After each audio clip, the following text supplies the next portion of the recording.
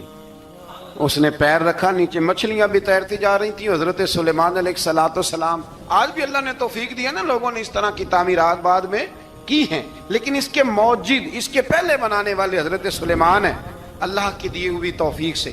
تو وہ ملکہ آپ کے پاس آئی, پھر وہ آپ کی فرما بردار ہو گئی. اور بعد مفسرین نے یہ لکھا ہے کہ اس نے جب کلمہ پڑھا تو پھر اس کا نکاح بھی حضرت سلیمان سے ہوا. حضرت سیدنا لقمان اپنے بیٹے کو نصیحت کرتے ہیں, اور قرآن مجید نے سورہ لقمان کے اندر آپ کی ان نصیحتوں کا ذکر فرمایا ہے.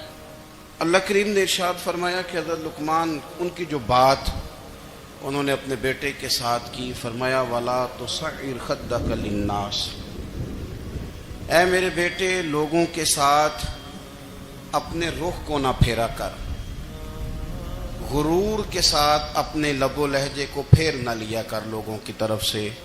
اور وَلَا تَمْشِي فِي الْأَرْضِ مَرَحًا, اور زمین پر اکڑ اکڑ کے نہ چلا کر.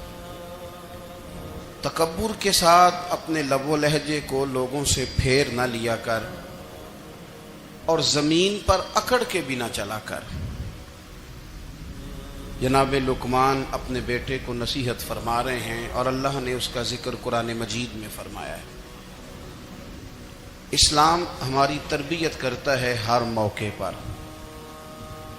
اور ہمیں اسباق پڑھاتا ہے زندگی ساری گزارنے کے لیے. انسان کی بات کا دوسرے پر بڑا اثر ہوتا ہے, لیکن اس کی بات کے ساتھ ساتھ اس کے لہجے کا بھی بڑا اثر ہوتا ہے. کھانے کا بھی بڑا اثر ہے, لیکن کھانا آپ کس برتن میں رکھ کے دے رہے ہیں اس کا بھی بڑا اثر ہے. آپ نے کھانا کس طرح سجایا ہے, کس جگہ کسی کو بٹھایا ہے, اس کا بھی بہت زیادہ اثر ہے. اسلام یہ کہتا ہے کہ آپ کا جو لب و لہجہ ہے وہ ہمیشہ اچھے اخلاق والا ہونا چاہیے.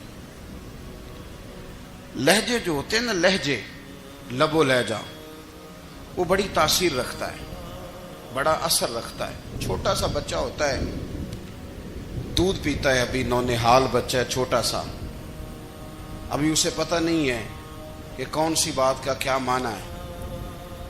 اسی بچے کے آپ نے گال پہ محبت کے ساتھ ہاتھ پھیرا تو وہ ہنس دیتا ہے,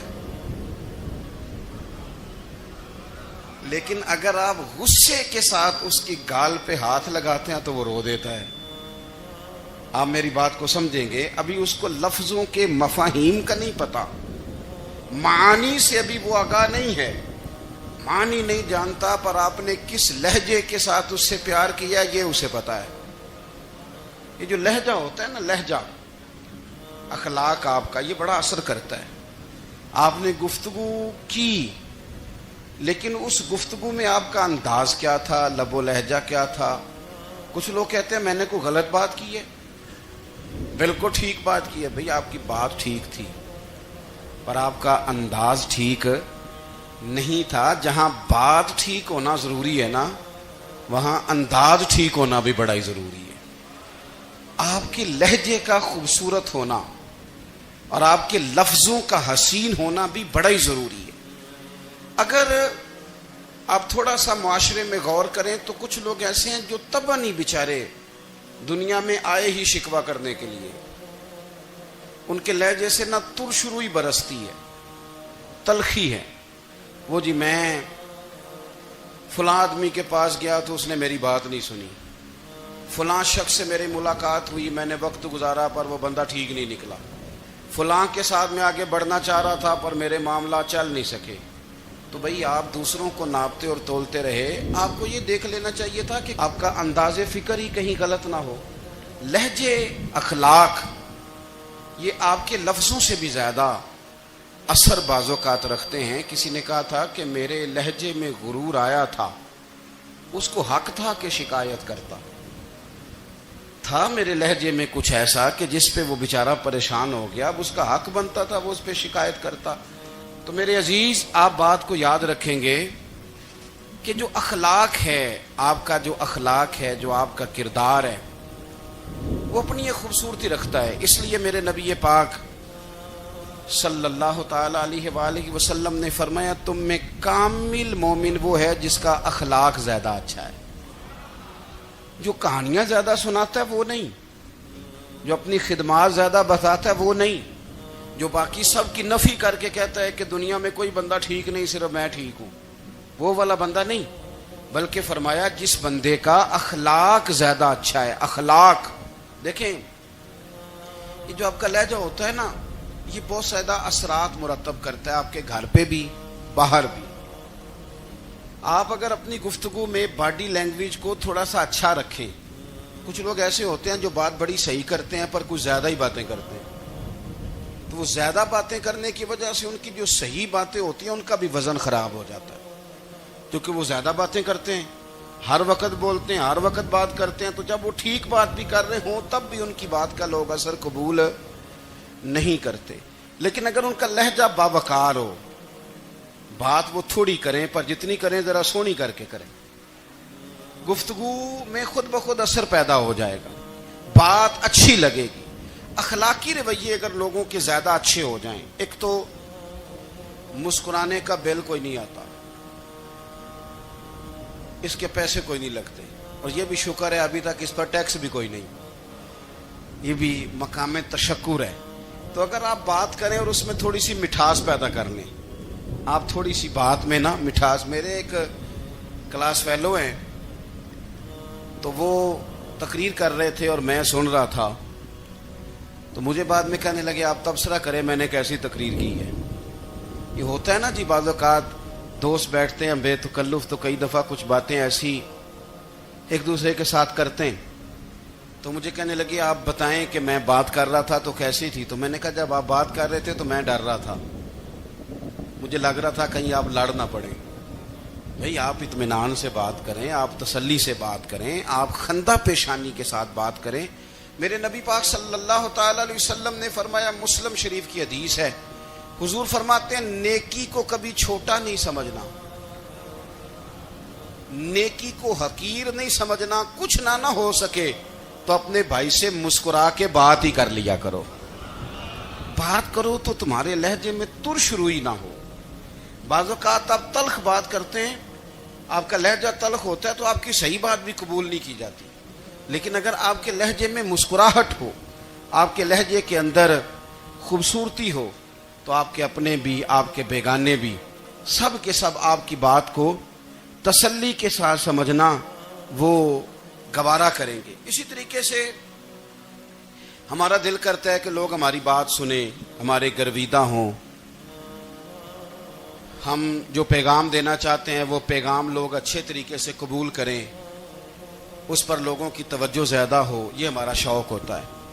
اور دنیا میں اب تو فیمس ہونے کا شوق بڑا بڑھ گیا ہے, اب بڑا بڑھ گیا ہے. اب تو لوگوں کو نا شاید لوگ مقبولیت اسی کا نام لیتے ہیں کہ میرے اتنے لائکس ہیں, اتنے فالور ہیں, اتنے سارے لوگ ہیں تو شاید میں بڑا مقبول ہوں. یاد رکھنا قابلیت سے زیادہ قبولیت ضروری ہوتی ہے. فالور کیا کریں گے اگر رب بھی راضی نہ ہوا تو؟ لائکس کیا کریں گے؟ اگر تو قبول ہو جائے تو پھر چلو کسی لائکس کا بھی فائدہ ہے, کسی فالور کا بھی. اور اگر قبول نہ ہو تو پھر کوئی فائدہ. جنوں پریتم اپنا آنکھ ہی نہ وہ اجے سہاگن ہو ہی نہیں. تو جب وہ قبول کر لے پھر تو بڑی بات ہے, اور اگر قبولیت نہ ہو تو پھر بڑے بڑے مجمع بھی کوئی فائدہ نہیں دیتے. ہماری خواہش ہوتی ہے کہ لوگ ہمیں جانیں, لوگ ہمیں پہچانیں, ہمارا بڑا نام ہو, ہمارا بڑا ذکر ہو, ہمارے بڑے تذکرے ہوں. تو میرے نبی پاک صلی اللہ تعالی علیہ وسلم نے ارشاد فرمایا, حضرت ابو ہریرہ رضی اللہ تعالی عنہ روایت کرتے ہیں, حضور فرمانے لگے تم مال کے ذریعے لوگوں کو اپنا گرویدہ نہیں بنا سکتے, پیسے دے کے لوگوں کو پیچھے نہیں لگا سکتے. کتنے کو دو گے؟ لیکن نا پیسوں سے تو بندے کا لالچ شروع ہو جاتا ہے. ایک دفعہ دیں, پھر دوسری دفعہ دیں, پھر تیسری دفعہ دیں. روز دیں گے تو بندہ راضی ہوگا, اور اگر آپ نے 99 دفعہ دیا, ایک دفعہ نہیں دیا تو وہ ناراض ہو جاتا ہے. تو کتنا کو لالچ پورا کریں گے؟ تو حبیب پاک علیہ الصلوۃ والسلام فرمانے لگے تم پیسے پیسے دے کے لوگوں کو اپنا گرویدہ نہیں کر سکتے. ہاں خندہ پیشانی سے حسن اخلاق سے ملو گے تو لوگ تمہارے گرویدہ ہو جائیں گے. تمہارا اخلاق، تمہاری خندہ پیشانی، تمہارا اچھا کردار یہ لوگوں کو گرویدہ کر سکتا ہے. مال و دولت سے لوگ گرویدہ نہیں ہوتے. تو ہمارا وہ جو روزمرہ کا لوگوں کے ساتھ تعلق ہے، لب و لہجہ ہے. میں نے دیکھا ہے بہت سارے لوگ ایسے ہیں جن کے ساتھ لوگ آنا جانا ملنا بیٹھنا آہستہ آہستہ چھوڑ دیتے ہیں. اور وہ کس لیے چھوڑ دیتے ہیں؟ وہ ان کے رویے کی وجہ سے چھوڑ دیتے ہیں، ان کے انداز فکر کی وجہ سے چھوڑ دیتے ہیں، ان کے شکووں کی وجہ سے چھوڑ دیتے ہیں. مزاج ہوتا ہے نا ہمارا کہ ہمیں شوق ہوتا ہے تعلق زیادہ لوگوں کے ساتھ ہو، اور پھر یہ بھی شرط ہوتی ہے کہ میں جس کے پاس جاؤں وہ مجھے یہی کہے کہ تو میرے ساتھ ہی پیار کر. ایک صاحب مجھ سے کہنے لگے کہ یہ میں محفل کراتا ہوں، آپ بھی تشریف لائیں، اور میں 20 علماء کو بلا چکا ہوں اور بڑے بڑے نامور نام انہوں نے میرے سامنے لیے.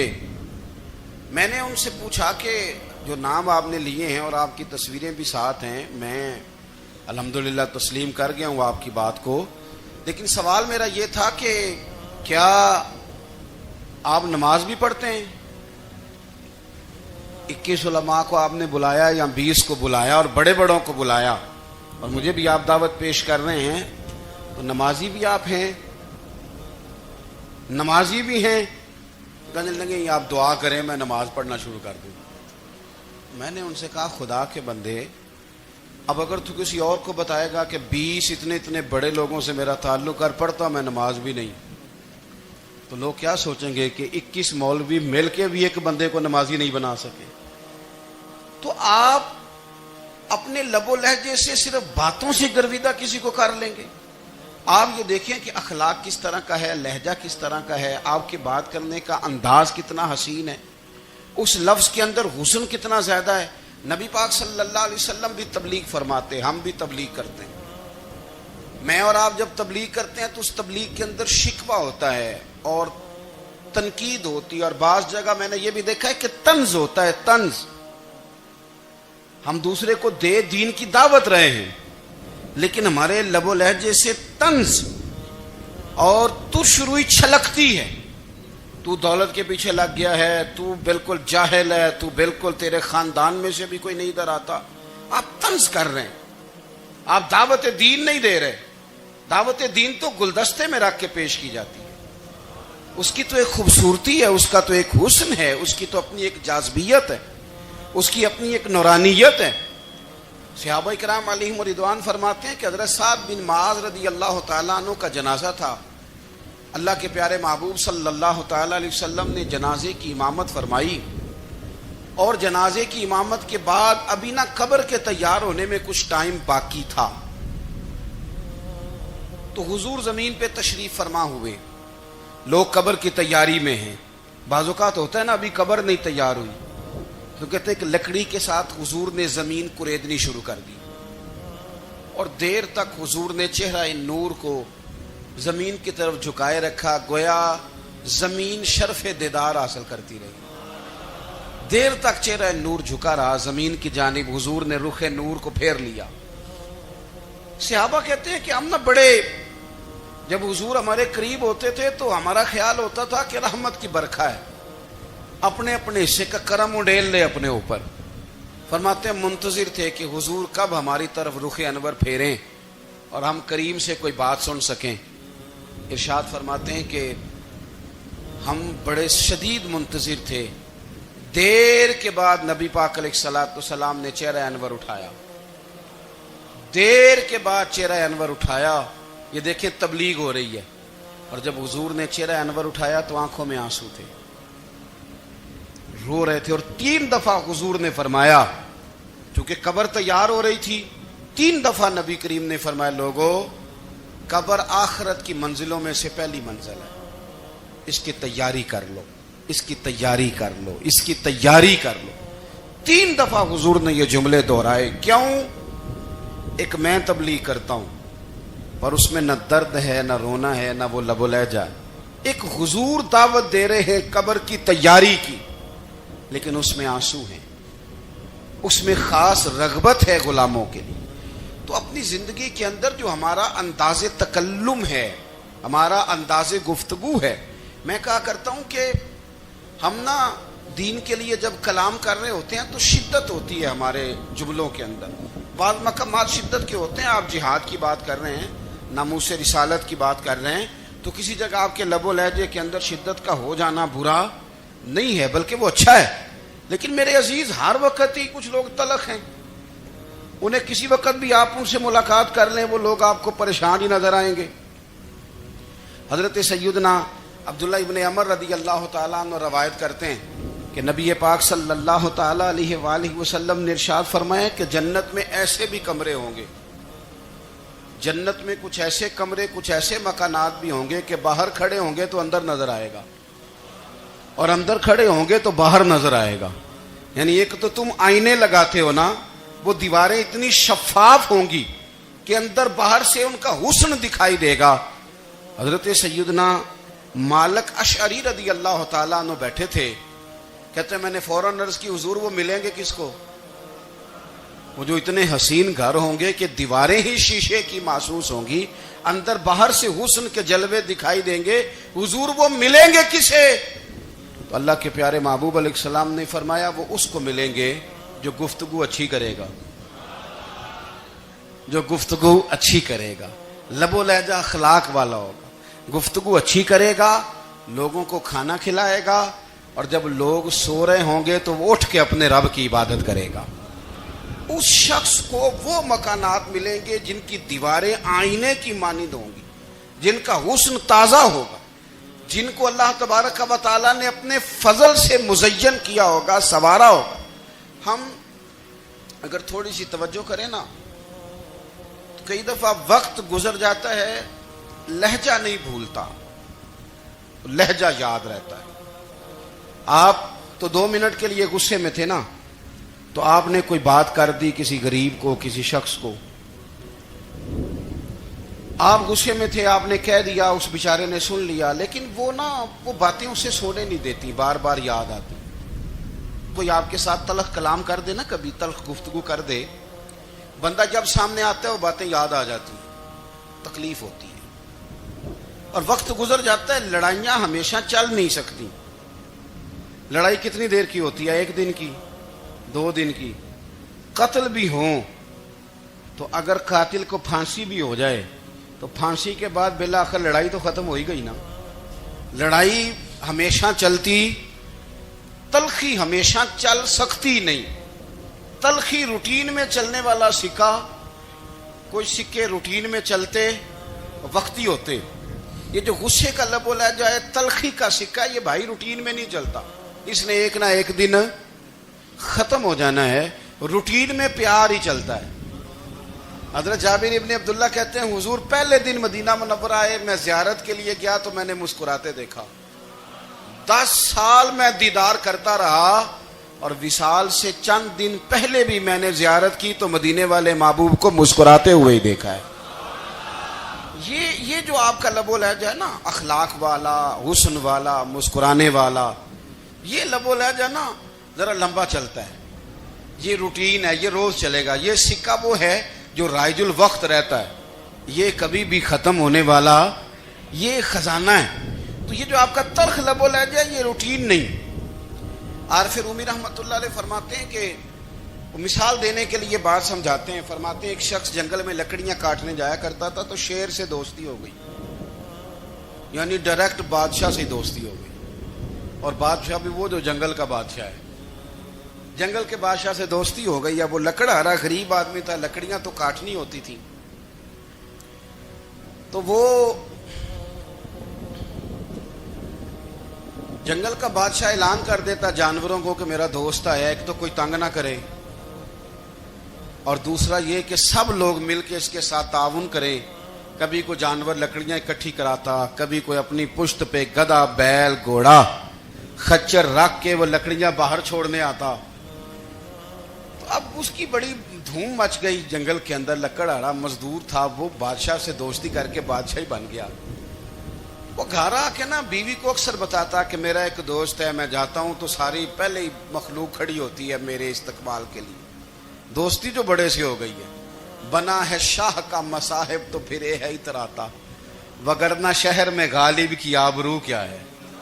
ہمیں تو پوچھتا ہی کوئی نہیں، یہ تو بنا ہے شاہ کا مصاحب تو پھرے ہے اتراتا، وگرنہ شہر میں غالب کی آبرو کیا ہے؟ تو وہ لوگوں کو بتاتا، بیوی کو بھی بتاتا، دوست ہے تو بیوی کہنے لگی اتنے تو تعریفیں کرتا، یہ نہیں بتایا کہ وہ جنگل کا شیر ہے، بس نیرا دوست بتا دیا۔ بیوی کہنے لگ گئی کہ تو اتنا جو اس کا ذکر کرتا ہے تو کسی دن بلا نا، بلا کسی دن تاکہ اس کی دعوت کریں۔ اب اس نے پھر نہ اس کو پردے میں رکھا، کیا کہتے ہیں آج کل، سرپرائز دینا ہے، مگر سرپرائز دینا ہے جی، پردے میں رکھا کہ وہ شیر ہے۔ تو وہ بلا لیا گھر، اب اس کے لیے کچا گوشت، ظاہر ہے شیر نے کچا گوشت دکھانا تھا۔ وہ کہنے لگی پکانا کس طرح کا ہے؟ وہ کہنے لگا جب وہ آئے گا پھر بتاؤں گا۔ اب وہ کچا گوشت 2-3 بکرے ذبح کر کے ڈال دیے، وہ آ گیا شیر۔ اور پھر امی کہتے جب وہ آیا نا تو اس کی بیوی نے دیکھا تو اس نے ایک سخت جملہ کہہ دیا، کہنے لگی اوہو میں سمجھی تھی پتہ نہیں کون ہے، اس طرح کے درندے تیرے یار ہیں، کتے بلے دوست بنائے ہوئے ہیں، یہ کیا بات ہوئی؟ خیر وہ شیر نے سن لیا، گوشت کھایا، وہ چلا گیا۔ اگلے دن لکڑ آ رہا، لکڑیاں کاٹنے گیا تو شیر نے ملاقات کرتے ہی لکڑ آرے سے کہا کہ یہ نا کلاڑی اٹھا اور میری پشت پہ نا ایک زخم کر دے۔ اس نے کہا نہیں میں یہ کام نہیں کرتا، تو میرا دوست ہے۔ اس نے کہا سن بھائی میں نے پیار سے کہا ہے تو مان جا، ورنہ میں ہوں شیر، میں نے تجھ سے منوا ہی لینا ہے، میں کوئی تکلیف دوں گا مناسب نہیں، تو کر۔ اس نے کلاڑی اٹھائی اور اس کی پشت پہ ایک زور سے زخم لگا دیا، خون بہنے لگا۔ اس نے کہا تو نے آج کے بعد آنا ہے، لکڑیاں کاٹنی ہے، تجھے کوئی کچھ نہیں کہے گا، بس یہ ایک حکمت تھی جو میں نے کیا ہے۔ قصہ مختصر، وہ آتا رہا، لکڑیاں ملتی رہیں، خدمت بھی ہوتی رہی، 6-8 ماہ گزر گئے۔ ایک دن شیر اس سے کہنے لگا یہ میرے ذرا بال اٹھا کے دیکھ، وہ جو تو نے زخم لگایا تھا وہ کہاں پہ ہے؟ اس نے وہ بال اٹھا کے دیکھا تو زخم ملا ہی نہیں، کئی جگہ پہ ٹٹولا کا یار یہاں تھا یہاں تھا یہاں تھا۔ شیر نے پھر کیا کمال ہی جملہ کہا، اس نے کہا کہ وہ جو کلاڑی کا زخم تو نے لگایا تھا نا وہ مکمل ہو گیا، لیکن تیری بیوی کا جو لہجہ تھا اور اس کی جو تلخی تھی وہ آج تک میرے ذہن میں موجود ہے، وہ ابھی بھی مجھے تکلیف دیتی ہے۔ تو بات سوچتا ہوں مجھے اس نے درندہ کہا، اس نے میرے بارے میں اتنے کچے اور کمزور اور سخت جملے کہے، تو وہ بات مجھے بھولتی، وہ آج بھی میرے ذہن میں اسی طرح گونجتی ہے۔ تلخ جملے جو اس نے کہے اور خوفناک جو انداز اس نے اختیار کیا، وہ بات مجھے کبھی بھی بھولتی۔ تو آپ کے لفظ لوگوں کو بھول جاتے ہیں پر لہجہ یاد رہتا ہے، اگر ہم اپنے لہجے پر تھوڑی توجہ ہی کر لیں۔ کچھ لوگ کہتے ہیں جی میرا جی روٹین ہی یہ ہے بات کرنے کی، تو یہ یاد رکھنا کسی وقت ایسا بھی ہوتا ہے کہ شیر کو سوا شیر مل جاتا ہے، پھر ایسا نہ ہو کہ آپ کی تلخی کی جواب میں کوئی اس طرح کی تلخی ہو کہ پھر آپ اس کو کبھی بھلا نہ سکیں۔ اللہم صلی علی سیدنا و مولانا محمد، اللہم صلی علی سیدنا و مولانا محمد۔ اللہ کے شیر ہے در کرار پر درود، اللہ کے شیر ہے در کرار پر درود، اللہ کے شیر ہے در کرار پر درود۔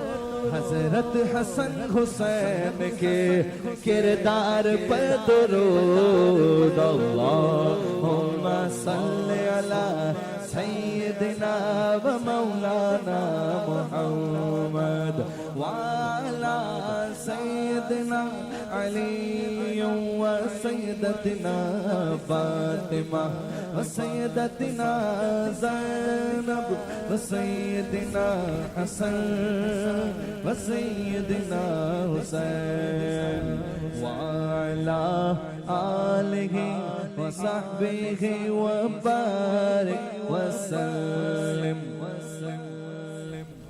زینب کی بارگاہ میں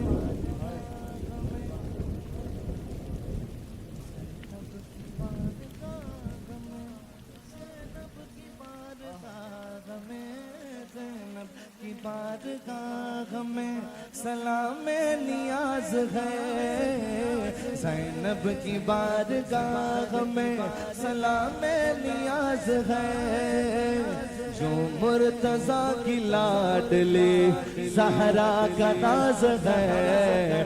اللہم صلی علی سیدنا و مولانا محمد وعلی سیدنا علی و سیدتنا فاطمہ و سیدتنا زینب و سیدنا حسن و سیدنا حسین۔